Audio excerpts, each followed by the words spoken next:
Another crosstown rivalry in the books. The North Summit Braves and the South Summit Wildcats battle it out up in Colville this weekend. We get a Gatorade shower and a look into the remainder of their respective seasons. Also, the UFC came to town and brought the house down. We have coverage from the entire week. And finally, we talked to head coach Steve Coburn after Wasatch's first win of the football season. It's all coming up right now on the Scoreboard.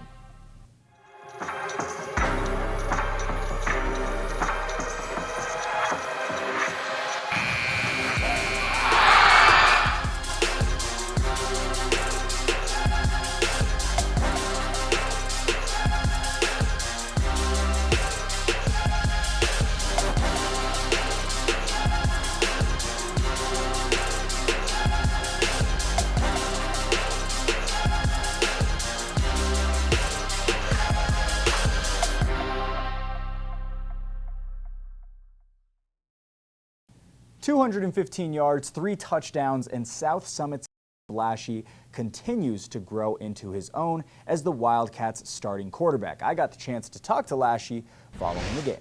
Hey everyone, right now we're hanging out with South Summit quarterback after a big game. Bracken Lashy, how are you feeling right now? Feeling great. Got the dub. How important was this game to you personally? It was important. They're our rivals, so we always just gotta, it's always a good game, so we just always go at it. It's fun.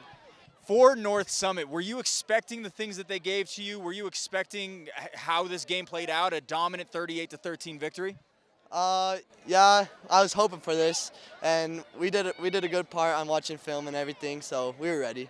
What were your reads like? Were they pretty on point with everything that you saw out there? Yeah, I made a few mistakes, but I just gotta keep my head up. I gotta say, I mean, when it comes to, we don't throw the word perfection around a whole lot, but I mean, that was pretty close to it. That was very, very close. I mean, you had a fantastic game, a rushing touchdown, along with a whole bunch of big passing touchdowns as well. So how does that make you feel knowing that you can do this at the varsity level as a junior at the quarterback position? Thank you.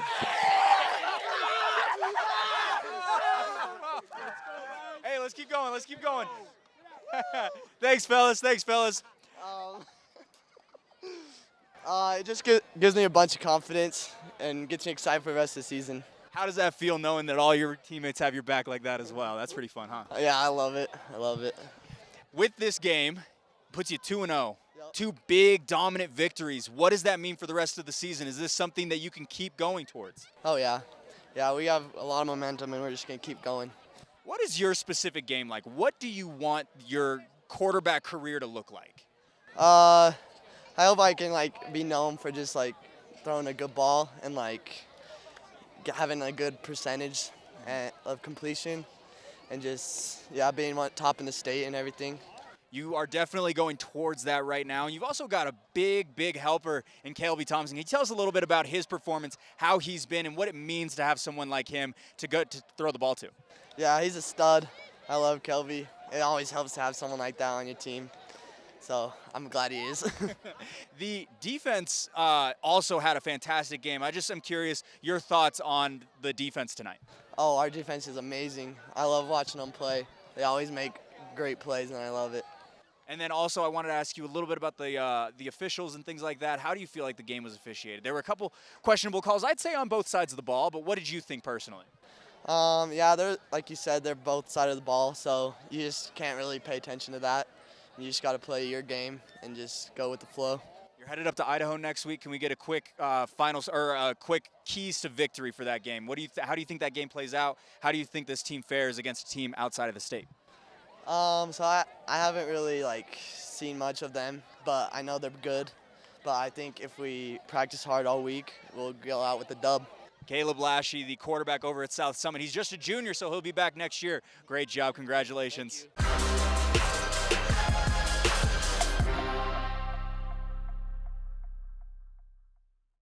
Hey, everyone. Right now, we are hanging out with Coach Michael Roof. And Coach Roof, first time here as the head coach. You get the win on the road against North Summit. How does it feel getting the win in this rivalry game?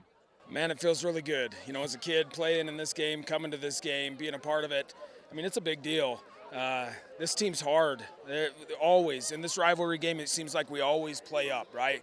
So to come in here and be able to get a win is a big accomplishment. Coach Holmes is a great coach, gets these kids going. Yeah, they're young, but, man, they play hard-nosed football. And so it's good. Feels good to have a win like this.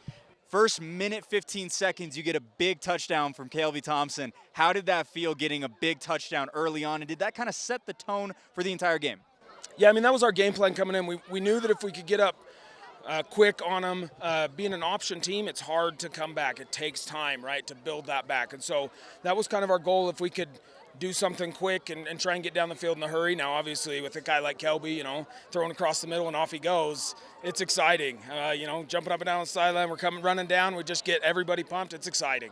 I talked to your quarterback a little bit about this, but your defense was stellar tonight. I mean, unbelievable stops and things like that. I'm just curious your thoughts on the defense right now and the defense for the entire year. What is this team's ceiling, I guess I should say, on the defensive side? Yeah, we knew coming in we'd have a pretty tough defense. We've got a lot of boys that have coming back, a lot of boys who have played in these positions for a long time. Last week we had a tough defense. This one, I feel like they played exceptionally well. I mean, option is hard to defend. You have got to be disciplined. We gave up a few little runs, but I feel like as a whole our defense played really, really solid. I mean, I think for the end of the year or the limits for this team, I mean, I see this team being one of the stingiest defenses in all of 2A. I know you had a big goal for this game, and that was to just get a really solid win against your rival team. I'm just curious, did that meet your expectations? Did the team play the way that you were expecting them to play? Absolutely. I mean, we've got a few things to clean up like every team does, right? A few little silly penalties that we got, but that's okay. We'll clean those up and move forward. They absolutely met every goal that we had. These guys are playing outstanding. They're excited. They believe. And that's the big thing. We talked earlier that if we can get them to believe, the sky's the limit. And these guys right now believe. This team is really, really special. I'm just curious from your thoughts, and I think I've asked you this before, but really what is the ceiling with this team? Because they look right now like maybe one of the best teams in the state. Well, I mean, that's kind of you to say. That's our goal, right? I mean, that's what we hope for. Every team hopes to win state when they come into it. I really fully believe that this team is capable for playing for and winning a state championship. 2 weeks in a row, 2 big blowouts. What's the rest of the season going to look like in your opinion? Do you have a tougher road coming up, or does it look like these teams are going to continue to be knocked down by this South Summit team? We've got a tough road. I mean, we've got teams coming up, Summit Academy, we've got Emory, we've got I'm going to forget some guys, right? I mean, we've got a lot of tough teams coming. I think this team is fully capable to do this week in and week out. It's whether or not they believe, and that's where we're going to be at. Coach, last question for me. How passionate are you about this team, and how much do you love this team? Oh, I love this team. I have never had so much fun coaching anything in my life. These boys, I don't know, man. I freaking love them. I love them, and they're awesome, and we're just having fun. We're having fun playing football. Coach Michael Roof, thank you so much for the time. Appreciate it.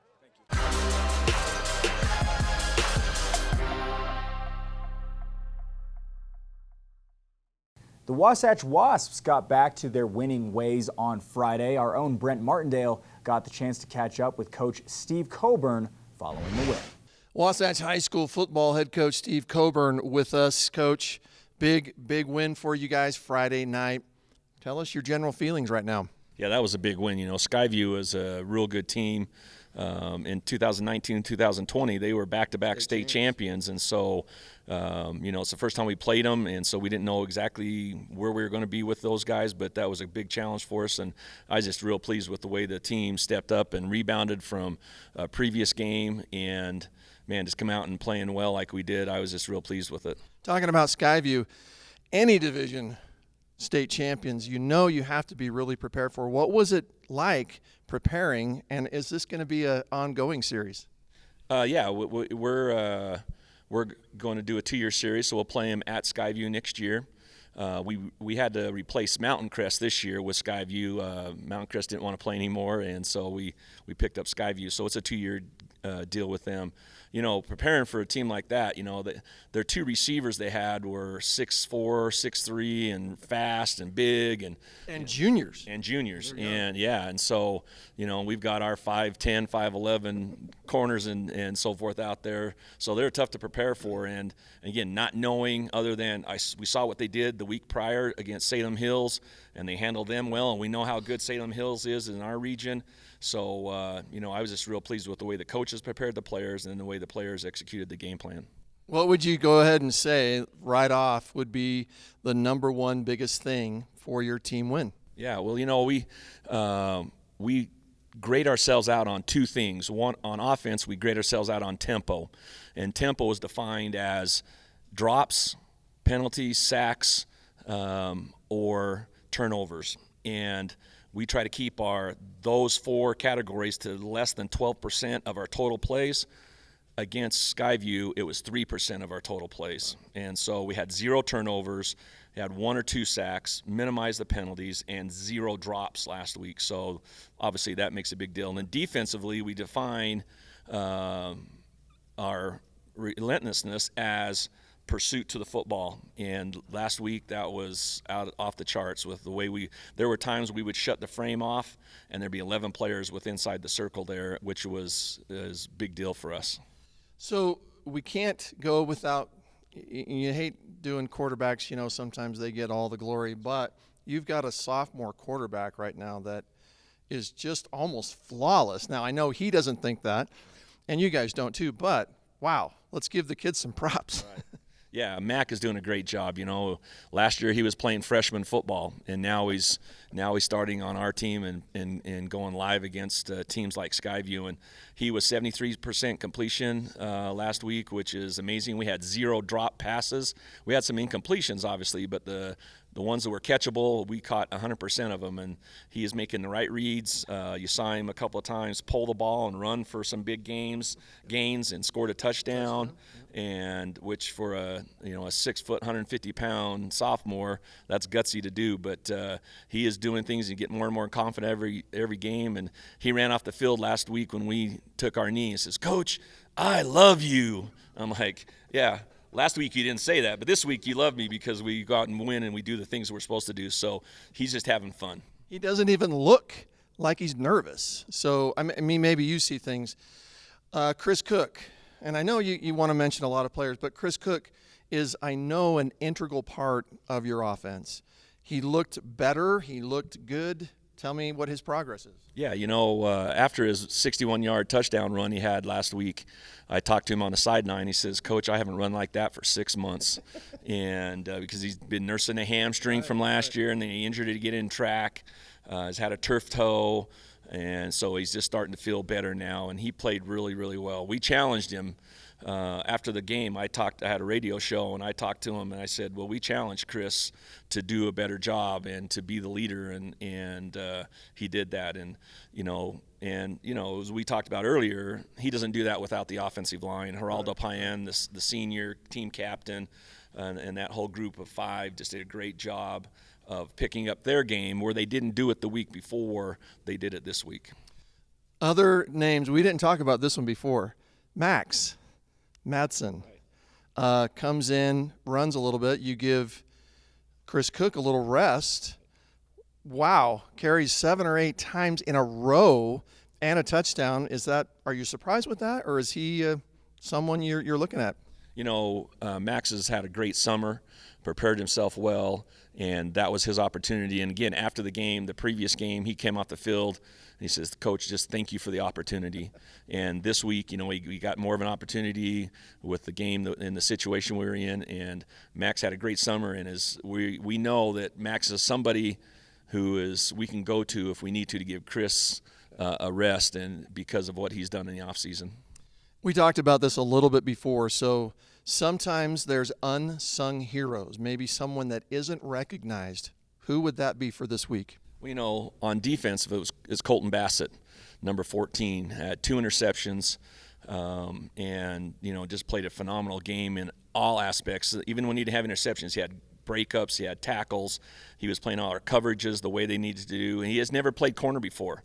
This is his first year. He's a quarterback. He's our JV quarterback last year, and we needed a big, tall, athletic corner, and Colton has stepped up and done that, and he's been phenomenal. He got the takeaway belt twice. We give it to them. If anybody gets a takeaway, we give him a big wrestling belt on the sideline, and Colton did a great job. And then, man, what a play by Tavian Edwards, a 95-yard interception return. You don't usually get a pick six that goes 95 yards, but again, I look at him, I look at Chris, both of them who had long runs running away from their opponent, and both of them ran track for us this year, and you can see the effects of track on their football. It pays off big time. Crew Erickson did come out a little bit. How are we looking right now overall? Yeah, I just got off with the trainer, and she says Crew's looking better. Went to the therapy over the weekend. Shouldn't be any problems this week. Yeah, hip flexor. Guy jumped on him and rolled him, pulled him down, and his leg got caught behind him. But he should be 100% today. Hunter Roylance didn't play in the game from an injury the previous week, and he's our starting safety, and he should be back and going with limited reps this week. And last week he was a game-time decision. He was out there full gear, ready to go, and just wasn't quite ready to go yet, so we pulled him. But he should be ready to go, and that'll be a big asset for us against this team. That'll be Wasatch at Mountain Ridge Thursday night, televised. That's right. K Jazz, and that will happen. Best of luck, Coach. Thanks for taking a minute. Appreciate it.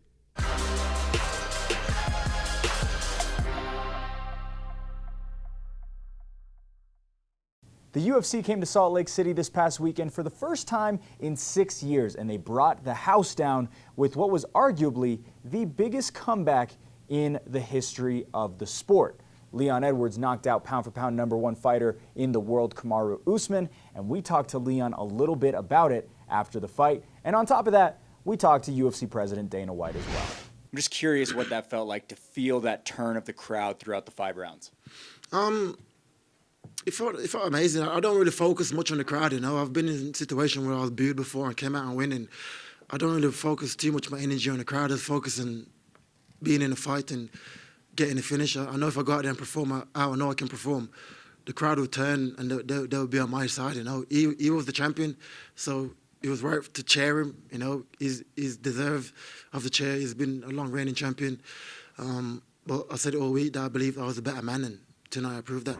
Yeah. 6 years ago, you were here for a fight night, and you kind of talked about that it was on a specific day, and so it was kind of tough to get a big crowd out here. Tonight, you sell out a pay-per-view event. You have a huge opportunity with Leon capitalizing on this big fight. And so I'm just curious, what is it like seeing the world of mixed martial arts, or the sport of mixed martial arts, grow at such a high pace over the last 6 years? Yeah, no, it's been incredible. I mean, just over the last 2 years, it's been incredible. So, but tonight is a testament to that. I mean, you look at Rockhold and Paulo Costa tonight. They're both acting crazy all week. You know, you don't know what to expect when they come out. But anybody who knows anything about the sport knows that if they come out and do what they are capable of doing, you're going to get a fight like we got tonight. Would you say those first 4 rounds, 4.5 rounds, I should say, were some of the toughest you've ever faced facing Kamaru? Yeah, it was a good. He done well. He done well. You know, he's very good at what he does. He's a pressure fighter, wrestling, boxing, and he done good. Well, like I said, that was his best performance. That was the best he had to offer, and that was the worst I had to offer. So, if we do have a rematch, it's going to be a totally different story. We're probably in a situation, there was a minute left of the fight. You probably had people getting up and walking out because it looked like, you know, this was going to be a shutout for Usman, and boom, a head kick. It's what makes this sport so great, so exciting, and why it's so fun. You can never take it for granted and think that something's over until it's actually over. And when you get that moment, which was the head kick, and you have everybody in the arena at the same time, everybody who's home watching TV at the same time, everybody in bars at the same time, just explode. It's pretty special, man. The sport is pretty special. Yeah. Last question for me. If you could go back and talk to yourself 7 years ago, what would you say to yourself after losing to Kamaru 7 years ago? I don't know. Just keep believing, just stay believing in yourself. You know, I know the path would have been hard. I took the hardest path in the UFC to get to this position. 10 fights in a row. Pandemic hit. I had to sit out for 2 years. Couldn't fight. Everyone doubted me, saying, you had too long of a layoff to come back and fight the pound for pound best. I said, listen, I am the best. I truly believe that in my heart, and no one else believed it apart from me and my team and my family, and I went out there and proved it.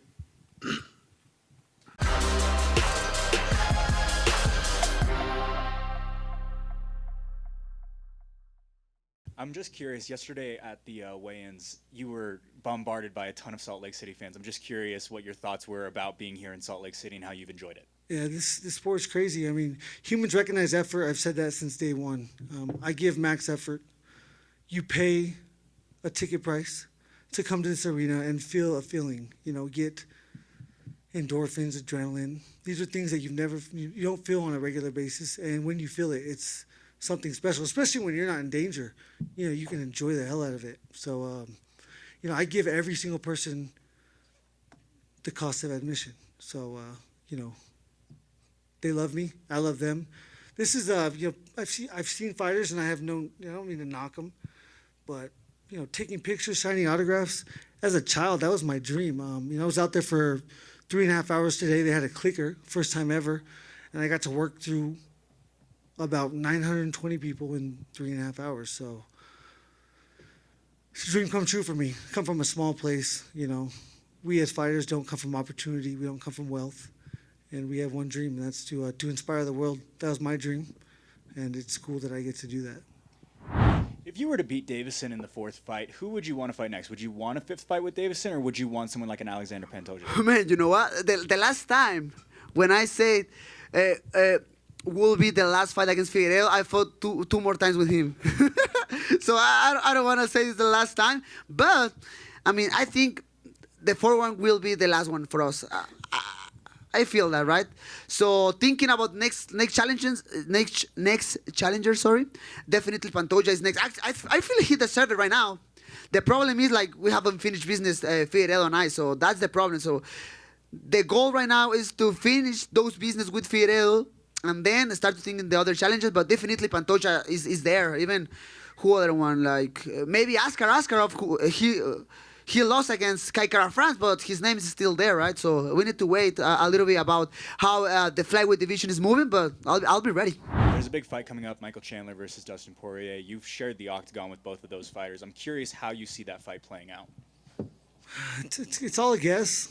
I'm guessing that it's going to play out a lot like my fight. I think Poirier is going to be methodical. I think Chandler's going to be explosive. I think he's going to be dangerous as hell for, 9 minutes. He's still dangerous after that. That's why the risk-reward factor calculation that's constantly going on never allowed me to take that chance. That man is dangerous, and he loves to fight, so I'm a fan. Also, after fighting Davison this many times, it seems like both of you have almost created this, obviously a rivalry, but almost a friendly rivalry, like how you talked in the octagon after the fight. I'm just curious if you and Davison have been able to almost become friends in some weird sort of way through all of this time fighting each other over the last couple of years. Oh man, that's funny. Again, even right now, and I'm thinking about it, even right now, after 3 fights together, after a lot of trash talk from him, saying a lot of different lies about me, hey, this guy is racist, this guy is blah, blah, blah. Man, even with that, I don't hate the guy, man, and I feel a lot of respect for him. Obviously, I remember this. We had the post interview with Joe, and he came to the octagon. I'm start to say that to him because, man, I don't like the bad vibes in my life, man. And that thing about my daughter was real, man. My daughter is watching right now. I don't want to do nothing stupid. Okay, so that's it, man. That's it. So after that, he started to say something happening with me in that interview. But now I'm alive again, and I want to throw everything against him. Even with that, man, I don't hate the guy, man. I understand he's trying to do something for his country, for his family. I still believe he has no good people around him, but it's not right now. I'm not thinking about it. It's not my problem. But man, is the only rivalry who has the opportunity to fight 4 times in a row. Man, that's crazy, man, and that's very exciting to me. And hopefully the people can see that fight in the future. I need to push a little bit Figueiredo because I mean he started to go with the weight, right? He's a little bit heavy right now, I think so. So I need to push him a little bit to sign the contract for January. It's nothing official yet, but man, I'm excited. I want to go to Rio. That's it. I want to go there. You've been on the same card as Kamaru for the last couple of fights, and so I'm just curious, is it kind of nice to not have to worry about fighting on the same card as one of your teammates? I mean, it's harder when your teammates are fighting. So, you know, when he starts to make that walk right now, I'm trying to control it, but, you know, not think about it because I have zero control. And, you know, when you see someone that you care about that much go in there and there's the factor of luck and chance, you know, and they could come into play, it's nerve-wracking. So I'm just, you know, hoping the best for him. He's the best in the world. He works so unbelievably hard. You guys would not believe it. When the camera's on, when the camera's off, an hour before the workout, an hour after the workout, you know, it's absolutely insane. Thank you so much for watching. On Friday, we will be keeping you updated on all things sports here in the Wasatch Back as we go to North Summit, South Summit, Wasatch, as well as Park City. We will continue to cover as many fall sports as we possibly can. For Brent Martindale, I am Blake O'Rulian, and we will see you all on Friday.